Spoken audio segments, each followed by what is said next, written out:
कि संकल्प यात्रा का समापन और हेमंत सोरेन के राजनीतिक अंत की शुरुआत दोनों एक साथ होगी। पूरे मिस कॉल से पार्टी बनाया इतना बड़ा विश्व की, तो ये सब मिस कॉल वाला क्या नंबर बदल गया, उनको कांटेक्ट नहीं कर पा रहे हैं, क्या वजह हो रहा है? एक के बाद एक उपचुनाव भी आ रहे हैं, तो बोले अपने से कम सत्य बोले, जनता के सामने झूठ बोले बीजेपी। ये विश्व की सबसे बड़ी जो पार्टी है उसके 6 विधानसभा की संकल्प यात्रा है।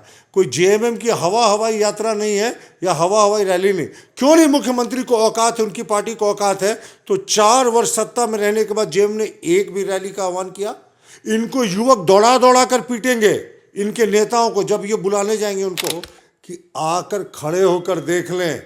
पूरी सरकारी ताकत लगाकर भी वो उतनी भीड़ नहीं जुटा सकते जितना हम सिर्फ 6 विधानसभा के भीतर जुटा लेंगे। बोल रहे हैं वो टोपी और दाढ़ी पे विरोध दौड़ा के मार के बोले देश कानून से चलेगा कि भाजपा के नीति से चलेगा। क्या गलत कहा? जब पूरा सिस्टम फेल कर जाता है ना तो लोगों का आक्रोश दिखता है। विधायक मारने का दे, प्रवक्ता धमकी दे अधिकारियों को, बोल रहे यही संस्कार रह गया बीजेपी। धमकी नहीं दे रहा, प्रवक्ता कह रहा है कि जिन अधिकारियों ने गलत किया उनके खिलाफ कानून सम्मत कार्रवाई होगी। हम बोल रहे यही संस्कार है क्या बीजेपी का? और नहीं तो सार्वजनिक रूप से बोले कि जो मुद्दा वो लेकर आए थे कि हाँ भाई सिर्फ राम मंदिर हम बना पाए, महंगाई पे हम फिसड्डी हो गए, रोजगार नहीं दिया, 15-15 लाख रुपया नहीं दिया, बोला ये सारा बताए कि यहाँ जेएमएम की सरकार है इसलिए आवास योजना बंद कर दिया। बीजेपी संकल्प यात्रा का समापन रांची में कर रही है।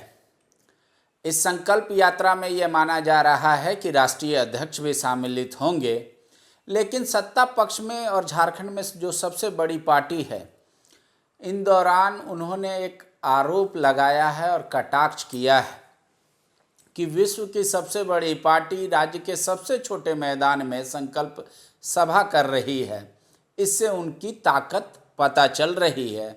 उन्होंने ये भी कहा है कि बीजेपी कम से कम जनता से झूठ बोले, अपने आप से झूठ बोलेगी तो विपक्ष के लायक भी नहीं बचेगी। हमारे साथ बीजेपी के प्रवक्ता प्रतुल सहदेव जी भी हैं। जोहार पांडे जी। जोहार जोहार। दादा, कहा क्या विश्व की सबसे बड़ी पार्टी कह रहे हैं था वोटों से हम जीतते हैं लोकसभा, कह रहे इतना छोटा मैदान और वो भी नहीं भर पाएंगे। अपने आप से कम सच बोले, नहीं तो अगली बार विपक्ष के कैंडिडेट तक नहीं बचेंगे, मतलब नेता प्रतिपक्ष भी नहीं होगा बीजेपी का। देखिए, यह सिर्फ 6 विधानसभा की सभा हो रही है और हरमू मैदान का हम लोगों ने चयन किया क्योंकि मोराबादी मैदान में इस समय मेला चल रहा है। हमारा तो पहला जो लक्ष्य था वो मोराबादी मैदान था, पर इस समय मेला चल रहा है तो वहाँ संभव नहीं। और प्रभात तारा में इनसे पूछना चाहिए कि इन्होंने अनुमति क्यों नहीं दी। और जो हरमू मैदान में करने की बात है, आप हरमू मैदान में देखिएगा ना, जो जन सैलाब उमड़ेगा और जो आसपास का इलाका है वहाँ खुला इलाका काफ़ी है। सामने का मैदान भी देख ले तो हरमू मैदान भी है, पूरा भर जाएगा। पांडे जी, बोले कैपेसिटी 10-12 हज़ार का है, 6 विधानसभा है यहाँ पे, क्या कर रहे हैं? 3.5 लाख वोट से अधिक से मार्जिन से जीतते हैं। बीजेपी को अपनी असलियत पता चल गई है। बाबूलाल के संकल्प यात्रा में कोई ही भीड़ नहीं दिखा, तो सोचा रांची में क्यों अपना हंसी का पात्र बने, इसीलिए 6 विधानसभा को जोड़ लिया। देखिए, बाबूलाल के तो संकल्प सभा कितनी सफल हुई तो इससे पता चलता है कि इनकी रात दिन की नींद उड़ गई है। इनको सोते जागते बाबूलाल ही याद आते हैं। और अब हमारी जो संकल्प सभा होने जा रही है ये मोराबादी में, मैंने आपको बता दिया तकनीकी परेशानी थी, प्रभात तारा इन्होंने दिया नहीं, तो अब तो हरमू ही विकल्प बचता है। और ये चूँकि 6 विधानसभा की है तो सेंटर जगह वहीं पे है। लेकिन हमारा आज भी चैलेंज है झारखंड मुक्ति मोर्चा के नेताओं को कि आकर खड़े होकर देख लें। पूरी सरकारी ताकत लगाकर भी वो उतनी भीड़ नहीं जुटा सकते जितना हम सिर्फ 6 विधानसभा के भीतर जुटा लेंगे। हम तो उनको चैलेंज करें, आके देखिए ना। पूरे मिस कॉल से पार्टी बनाया इतना बड़ा विश्व की, तो ये सब मिस कॉल वाला क्या नंबर बदल गया, उनको कांटेक्ट नहीं कर पा रहे हैं, क्या वजह हो रहा है? एक के बाद एक उपचुनाव भी आ रहे हैं, तो बोले अपने से कम सत्य बोले, जनता के सामने झूठ बोले बीजेपी, जो बोलना है वो बोले। देखिए, हम तो अभी भी कह रहे हैं कि संकल्प यात्रा का समापन और हेमंत सोरेन के राजनीतिक अंत की शुरुआत दोनों एक साथ होगी। क्योंकि आपने देखा संकल्प यात्रा में ये लाख कुछ कहें, इन्होंने तो बहुत डिसमिस किया था कि शालीमार बाग में जो भीड़ होती है उससे भी कम भीड़ होगी। लेकिन ये रोज प्रेस कॉन्फ्रेंस करके क्यों हमारी सभाओं में उमड़ी हुई भीड़ पर कटाक्ष करते थे, बाबूलाल मरांडी जी के बयानों पर कटाक्ष करते थे? क्योंकि कहते हैं ना, तीर बिल्कुल निशाने पे पड़ा। और झारखंड में तो एक ही लाल अभी है, बाबूलाल, और कोई माई का लाल नहीं है पांडे जी जो बाबूलाल जी को इस बार मुख्यमंत्री बनने से या सत्ता में आने से भाजपा को रोक सकता है। इनके तो नींद उड़ गई है ना। हेमंत जी जा रहे हैं, बाबूलाल आ रहे हैं। जेएमएम तो कह रही है कि क्या नड्डा साहब महंगाई पे भी कुछ दो लाइन बोलेंगे, दूसरे देश के से रिश्ते पे भी बोलेंगे, क्या वो बेरोजगारी पर भी बोलेंगे, क्या नफरत पे भी बोलेंगे कि हम लोग ये नहीं कर पाए। कम से कम यहाँ आके नड्डा जी स्वीकार कर ले कि भाई गलती से हम 2 बार से वोट मांग रहे हैं, हम ये सब काम नहीं कर पाए। और देखिए, नफरत की राजनीति कौन कर रहा है, तुष्टीकरण की राजनीति कौन कर रहा है, हिंदू फल दुकान लिखने पे कौन लोगों को जेल भेज रहा है, और कहाँ सलमान और मोहसिन, श्याम और मदन बनकर हिंदू बेटियों को फांस रहे हैं। ये तो झारखंड ही है। रुक जाइए पांडे जी। तो ये नफरत की दुकान तो ये चला रहे हैं, मोहब्बत की दुकान से नफरत बेच रहे हैं। और कांग्रेस की गोदी में बैठकर ये जो तुष्टीकरण का नाटक कर रहे हैं ना, अब बहुसंख्यक बैकलैश हो रहा है। अब हिंदू भी जाग गया और कह रहा है कि इस तरीके से आप 2 तरीके का व्यवहार नहीं कर सकते। वो कह रहे हैं हमारे विधायक थोड़ी हैं पाकी से, बोल रहे हैं वो टोपी गलत और कहा दाढ़ी पे उन्होंने? क्या गलत विरोध कहा? दौड़ा के मारेंगे। क्या- बोले क्या- देश क्या- कानून क्या से गलत कहा? चलेगा कि भाजपा के सुनिए नीति ना, से क्या चलेगा। गलत कहा? जब पूरा सिस्टम फेल कर जाता है ना, तो लोगों का आक्रोश दिखता है।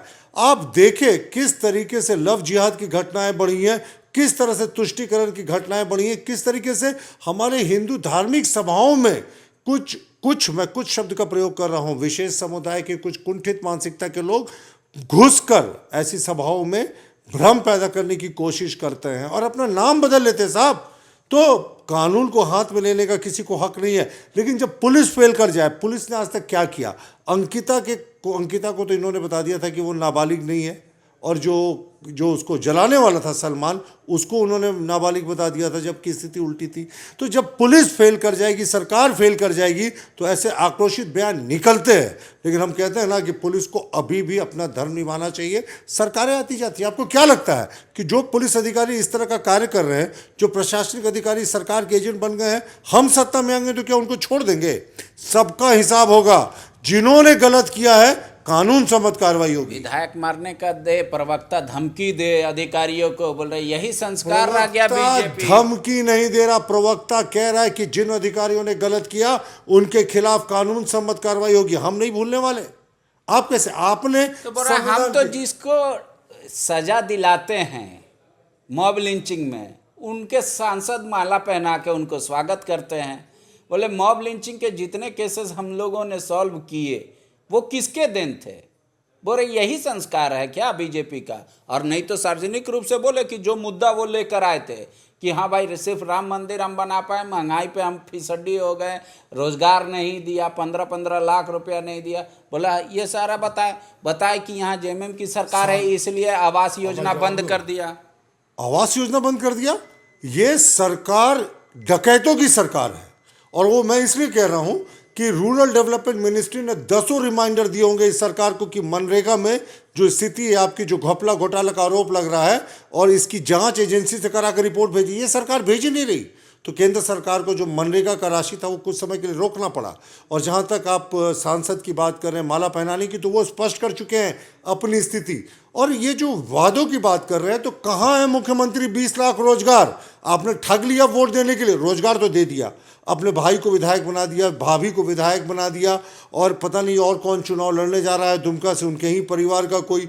और जिस तरीके से उनके पिता कार्यकारी अध्यक्ष है, माफ़ कीजिएगा अध्यक्ष है, मुख्यमंत्री खुद सत्ता में है, पूरा उनका जो कुनबा है, उनका जो किचन कैबिनेट है, उनका जो ड्राइंग रूम में बैठने वाले दोस्त है, सब लाभान्वित हुए। कौन बचा वो सनीचरा मुंडा मंगरा उरांव जो समाज के अंतिम पायदान पर खड़ा है, जिसको शक्ति दिलाने के नाम पर ये वोट देकर आए थे।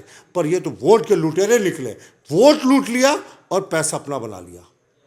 तो भीड़ आपको लग रहा है कि सेटिस्फैक्ट्री होगा, मतलब हरमू मैदान भर जाएगा? हरमू मैदान के सामने वाला मैदान भी भर जाएगा, बगल वाले रास्ते भी भर जाएंगे, उसके बगल वाले रास्ते भी भर जाएंगे, और सहजानंद चौक के पास जो मैदान है वो भी भर जाएगा। पांडे जी, ये विश्व की सबसे बड़ी जो पार्टी है उसके 6 विधानसभा की संकल्प यात्रा है।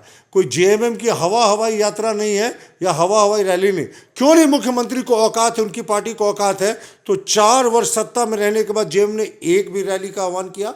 इनको युवक दौड़ा कर पीटेंगे, इनके नेताओं को, जब ये बुलाने जाएंगे उनको, क्योंकि इनको रोजगार देने का वादा किया था ना, बेरोजगारी भत्ता देने का वादा किया था ना, सब हवाई हो गया। एक आखिरी सवाल है, आपको सलाह दिया है सत्ता पक्ष ने, जेएमएम ने, कि जिस दिन हाट हटिया लगता है वहाँ ज़्यादा भीड़ होता है, बीजेपी वहीं जाके चौकी लगा के सभा कर ले, कम से कम कुछ तो फोटो आएगा, इज्जत बचेगी। तब हम तो कहेंगे कि जेएमएम मॉर्फिंग की बहुत ही शानदार उसका इतिहास रहा है, तो वो भीड़ वाला जो फोटो नहीं होता है, अभी जो बागेश्वर बाबा के धाम का भीड़ है, उसके सामने मुख्यमंत्री का फोटो चिपका दें और कहे कि हमारी भीड़ है। शुक्रिया। भीड़ किसी चीज़ का पैमाना नहीं होता, लेकिन ये तो ज़रूर है कि पार्टी के प्रति डेडिकेशन कार्यकर्ताओं में या लोगों का उत्साह जरूर दिखाता है। जेएमएम कह रही है कि इतनी बड़ी पार्टी है तो इतना छोटा मैदान क्यों खोजा है। बीजेपी का अपना तर्क है कि मोराबादी जाम है, प्रभात तारा में आदेश नहीं दिया, लिहाजा एक ही विकल्प बचा था रांची जिला में। अब उस दिन की रैली देखनी है कि कौन सा नेता कैसे और किस बात को लेकर एड्रेस करता है। शुक्रिया। TheFollowUp.in. Like, share, and subscribe.